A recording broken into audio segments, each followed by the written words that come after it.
تاریکی داخشم ماوە شەیتانێ دەدام چۆن بەراو تاریکی داخشم ماوە شەیتانێ دەدام سۆفی بۆ شەیخانە خابوو مێستا پیری مەیکەدام سۆفی بۆ شەیخانە خابوو مێستا پیری مەیکەدام زاهیدی ڕادیۆی دەنگی گەل دەنگی تۆی هەوڵاتیە.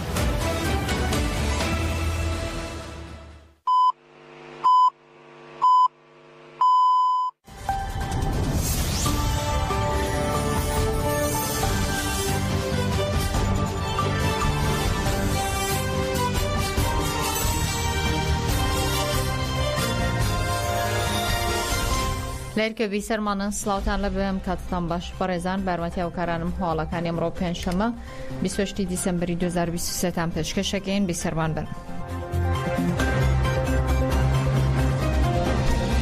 مانگرتنی زیندانیان بۆ ئازادی ڕێبەر ئۆجەلان لە 32هەمین ڕۆژدا بەردەوامە لە درێژەی کار و چالاکیەکانی بۆ ئازادی جەسێ ڕێبەر ئۆجەلان مانگرتنی زیندانیانی سیاسی لە تورکیا و باکووری کوردستان لە 32هەمین ڕۆژدا بەردەوامە.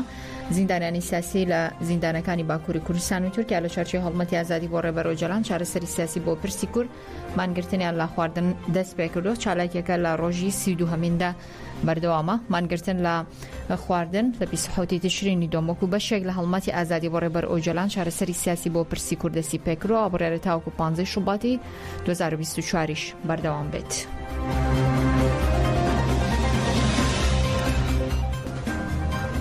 سیاستمەداری کورد سەباح تونجل کە لەسەر دۆسەی کۆبانێ زیندانی کراوە ڕایگەیاندووە کە بڕیارە بەشداری ئەو مانگرتنە بکە کە زیندانەکان بۆ ئازادی جەسێ ڕێبەر ئۆجەلان بۆ چارەسەرکردنی کێشەی کورد لە ڕێگەی دیموکراسیەوە دەستیان پێ کردووە دەست پێ بکە. تونجل لە ڕێگەی پارێزەرەکانیەوە نامەیەکی بڵاو کردوێتەوە لە پەیامەکەیدا دەڵێ بڕیارە لە سبەینەوە دەست بە مانگرتن لە خواردنکە واگەداری کردووە کە زیندانە لە هەوڵی ئەوەدان ڕێگەی بۆ چارەسەرکردنی کێشەی کورد بە ڕێگەیەکی ئاشتیانە بدۆزنەوە و سەباح تونجل باسی لەوەش کردووە تاکە ڕێگە بۆ چارەسەرکردنی کێشەی کورد لە ڕێگەی دیالۆگ و دانوستانەوەیە.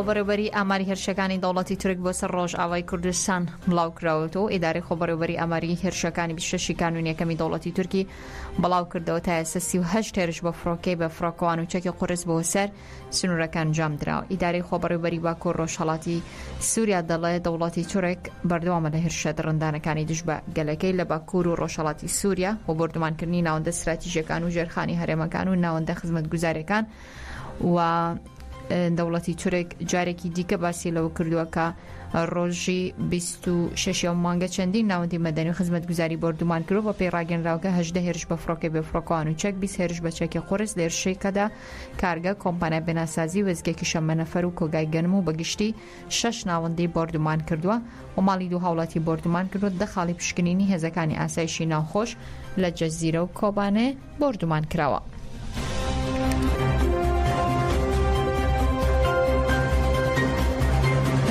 هەر لە دژی ئەو هێرشانەی کە دەوڵەتی تورک دەکاتە سەر ڕۆژاوی کوردستان 11 لایەنی سیاسی لە باشووری کوردستان لە ڕاگەنرایەکی هاوبەشدا لە کۆنفرانسێکی ڕۆژنامەوانی ئیدارەی و هێرشانیان کرد کە ناوەندە خزمەتگوزاری و مرۆیەکانی کردوتە ئاماج و داواش دەکەن کە ناوچەی دژە فڕین پێک بێنرێ و لێپرسینەوە لە دەوڵەتی تورک بکرێت.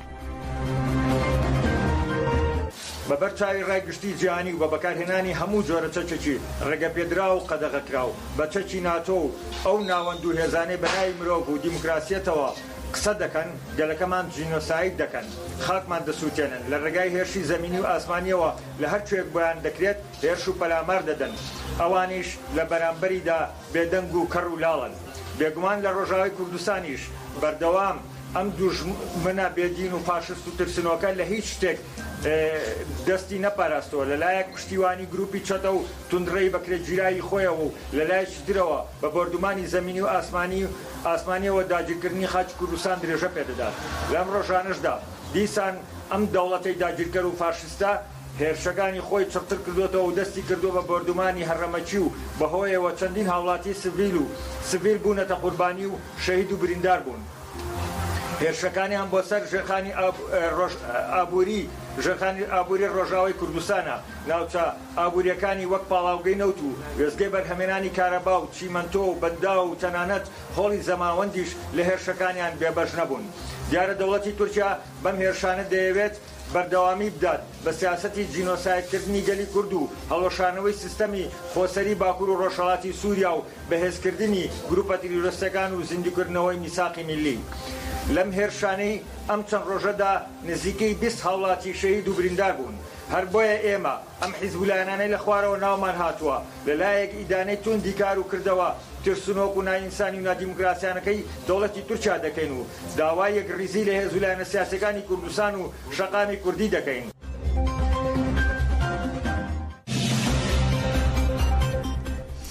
هاوکات 99 ڕێکخراوی دەستە یاسایی لە سووریا داوای ناوچەی دژە فڕین دەکەن. 99 ڕێکخراوی دەستە یاسایی و مەدەنی لە سووریا هەرشەکانی دەوڵەتی تورکیان شەرمەزار کردووە داوایان کردووە ناوچەی دژە فڕین لە هەرێمەکە دروست بکرێ. لە دژی هێرشەکانی دەوڵەتی تورک بۆ ڕاگررتنی و هێرش و داگیرکاریانە 99 ڕێکخراوی دەستە یاسایی و مەدەنی لە سووریا داوای ناوچەی دژە فڕینیان لە هەرێمەکە کردووە.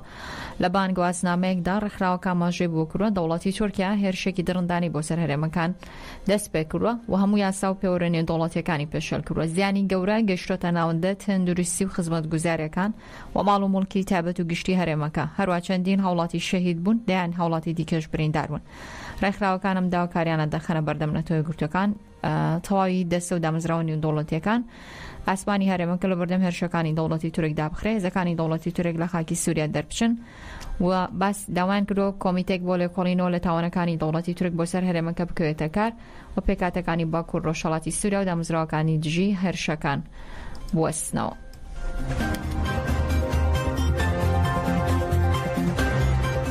هەژدەی ئەم مانگە هەڵبژارنی ئەنجومەنی پارێزگاکانی عێراق بەڕێوەچوو بەشداریکردنی کورد بە چەند لیستێک لەو هەڵبژارنە زیانی زۆری بە سەنگی کورد لە ناوچەدا بڕێنراوەکان گەیاندووە. سالار مەحموود بەرپرسی مەڵبەندی گەرمیانی یەکێتی ئاماژە بۆ دەکاوانەی ڕازی نەبوون بە یەک لیست بەرپرسیارەتی مێژویان لەسەر تۆمار دەکرێت و دەژڵێ دەسەڵات لە کەرکووک دەگۆڕێ و دەبێت نوێنەرەکانیان لەسەر هێڵی نیشتیمانی کار بکەن.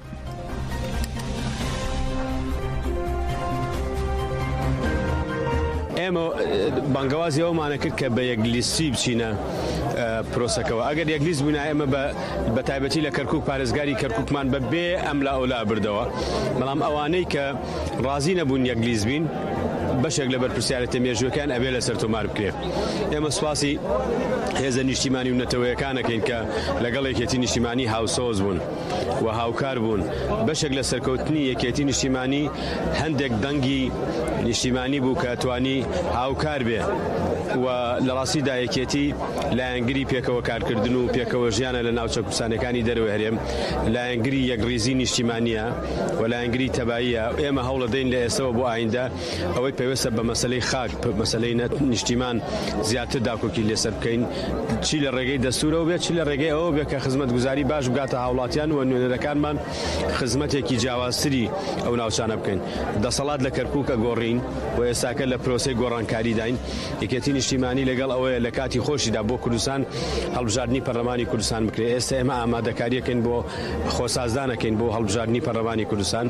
بێگومان یەکێتی لە هەڵبژاردننی پەرلەمانی کوردستاندا کورسیەکانی زیاد دەکا پێگە و دەنگ و ڕەنگی باشتر و نیشتیمانی تر لە ناو پەرلەمانی کوردستاندا دەردەکەوێت. ماوەی 65 ڕۆژە پارتی دیموکراتی کوردستان ڕۆژنامەڤان سلێمان ئەحمەدی لە دەواازەی فێشخابوورەوە دەستگیر کردووە و تاوەکو ئێستا ڕێگەنادا تەنانەت پارێزەرەکانیشی ببێنن. کار و خۆمار ڕۆژنامەڤان لە گەرمیان دەڵێ ئازادی ڕادەربڕین لە بەردەم مەترسی گەورەدا و ڕووفاندنی سلێمان ئەحمەدیش فشارە لەسەر ئاژانسی ڕۆژنووس. بەداخەوە ئێستا ئازادی ڕادەربڕین لە هەرێمی کوردستان لە بەردەم مەترسی گەورەیە. هەم ئەو ڕووی کە دەسەڵاتداران زۆر جار بە نێودەوڵەتی نیشانەدەن کەوتۆتە ژێر پرسیاری گەورەوە چکە یەکێک لە بنەماگرنگەکانی مەسەلەی ئازادی ڕادەربڕین ئازادی ڕۆژنامەنووسیە بەداخەوە لە ئێستا هاوڕێ و هاوپیشەمان لە بادینان چ دەستگیرکراوانی تر لە ئێستا هەمویان ژیانیشان لە مەترسیایە. بەداخەوە دەسەڵاتی ئەو ناوچەیە بە تایبەتی کە لە بادینان ئێستا لە دۆخێکی ڕووکەشی زۆر ناشرینن لەوەی کە هەرێمی کوردستان ئەو هەرێمەی کە ئەمان هەرێمێک پڕ لە ئازادی لە مەترسی گەورەیە پێویستە قسەکانی خۆیان بۆ ئاسینە و دەوڵەتی بسەلمێنن لەوەی کە ئازادی ڕادەربرین ئازادی ڕۆژنامەنووسان بە تەواوەتی بەرپا بکرێ بەوەی کە بە تایبەتتر لە ئێستا دەستگیرکراوانی بادینان هەروە هاوڕێ و هاوپیشەمان لە بادینان هەمویان ئازاد بکرێ بۆی لانی کەم قسەکانی خۆیان بسەلمێنن هەم خەباتی من پێم وایە ینی دیوێکی تر بۆی کە جۆرێک لە جاشایەتی بۆ ئەو هێزە نێودەوڵەتی کە دژی کورد لە هەر چوار پارچەی کوردستان دژی مافەکانی کوردە پێم وایە جۆرێک لە نۆکەریە بۆ دەسەڵاتیەوەی ڕەنگە لە دەرەوە پیان سەپێنرا ئەمانە تەنها وەکو جێبەجەکارێک ئەمریکایان جێبەجێ کردبێت.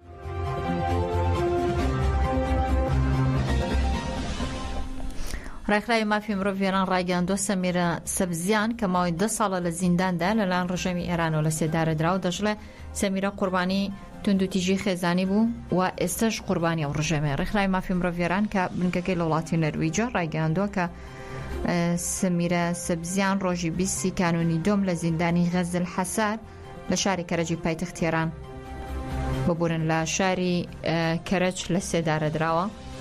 محمود ئەمیری مقتەدا بەڕێوەبەری ڕێکخراوی مافی مرۆڤ ئێران سەبارەت بە لە سێدارەدانی سەمیرە لە هەژماری تایبەتی خۆی لە تۆڕی کۆمەڵایەتی ڕایگەاندووە کە چەندین ساڵە سەمیرە بۆتە قوربانی جیازی ڕەگەزی و هاوسەرگیری لە تەمەنێکی بچووکدا و دەستدرێژی توندی خێزانی و ئەمڕۆژ بوو بە قوربانی جێبەجێکردنەوەی ئاسایانی کە لەلایەن ڕژەمی ئێرانەوە سەپێنراوە. سەمیرە ساڵانێکە ڕوبەڕووی توندوتیژی و دەستدرێژی دەبێتەوە لەلایەن پیاوێکەوە کە لە تەمەنی 15 ساڵیدا بە زۆر هاوسەرگیری پێکراوە و لە تەمەنی 19 ساڵ و بەسی خۆپاراستن هاوژینەکەی خۆی کوشتووە. دوایەوە سەمیرە دەستگیر کراوە ماوەی 10 ساڵ لە زینداندا بۆ بەخێوکردنی منداڵەکانیشی دراوە بە بنەماڵەی هاوژینەکەی.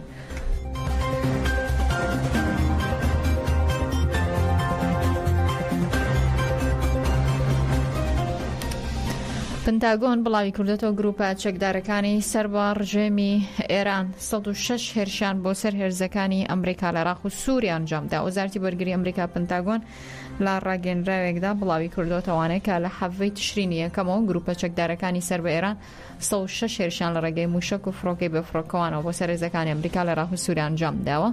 ئەماشی بۆ شکرۆشەی ڕابردوو لەلایەن گروپە چەکدارەکان و هێرشکراوەت و سەر بنکەی هێزەکانیان لە ناو فڕۆکەخانەی هەولێر بەڵام لە ڕێگەی سیستەمی بەرگریەوە وەڵامی هێرشەکە دراوەتەوە. ئەوشی خستۆتە ڕوو گەر هێرشی زیاتریش ڕوو بدا ئەوە لە کات و شوێنی گونجاودا وەڵامی دەدەنەوە.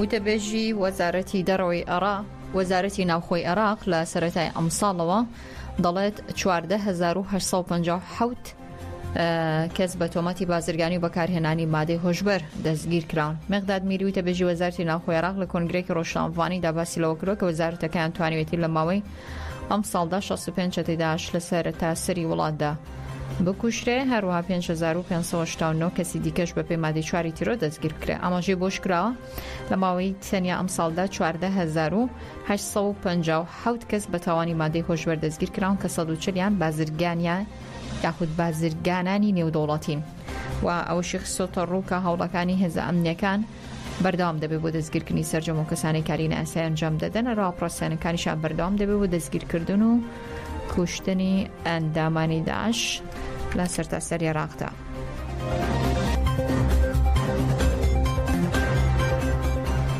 قەیرانی کارەبا لە هەرێمی کوردستان زیاتر لە 30 ساڵە بەردەوامە بەنەوە کابینەی حکومەتی هەرێم نەیتوانیوە ئەو کێشەی چارەسەرکە وڵاتیانیش لەو قەیرانە ڕزگارکەن. هەوڵاتیان دەڵێن زیاتر لە 32 ساڵە حکومەتی کوردی نەیتوانیوە کارەبای پێویست بۆ خەڵک دابینکە.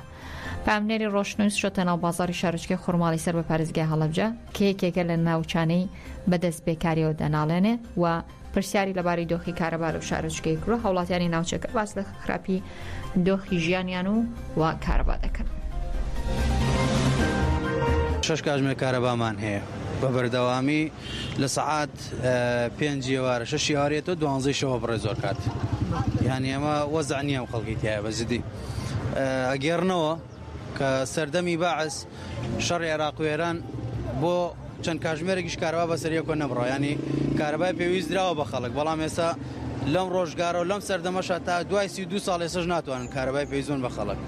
ئەگەر بیانەوێت توانن بیکەن، بەڵام لەو قەناعەتانی بیکەن بۆ خەڵک لەبەرەوەی ئەزانن خەڵکەکە قبوڵیەکە ئەگە خەڵق قبوڵی نەکاوە نابێ ئەوە ڕوو نادات. حکوومەت ئەوەنە دەسەڵاتی هەیە و ئەوەنە دۆڵەمەنە توخوا حیبنیە ملت کارەبای نەبێت. ئەم هەموو ملەتە کە دەنگی بەم دوو حیزبە داوە وەڵی گوناحیانەگا کە کارەبایان نییە. خۆیان چاکی نەکەن ئەی فرۆشم. 30 ساڵە ناتوانین کێشەی کارەبا تەواو بکەن. خۆیان نانەوێ قوربانەیە خۆیان بۆ ئاتوان هەموو شتێ بکەن کۆپتەر بکڕن هەموو شتێ بکڕن بۆ ئەوانەیە توان بکەن بۆ ناتوان کێشەی کارەبا حەلکەن. بۆ چەنەها بەرپرسەکانی هەوتیان کاکە ئەم جارە ئەگەر کێشەی کارەبا حەل نەکرێ بێ ئێمە ماڵاوایی لەم حکوومەتە بکەین. ئێ بۆ کاکە ماڵئاوایی لێ ناکەن. خۆ ئەمە 10 ساڵ دوای ئەویشە خەڵک وەساوە دیاریانەوە هیچیان نەکرد. ساڵ لە ساڵ بێ خراپترەوێت. بێ کارەباییە هەموو شتێ من ناوینانێم هیچ. نایێ ئەنیەم توجارەت.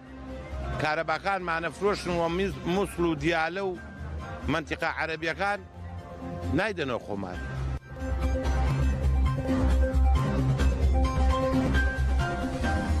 هەر شاد بن.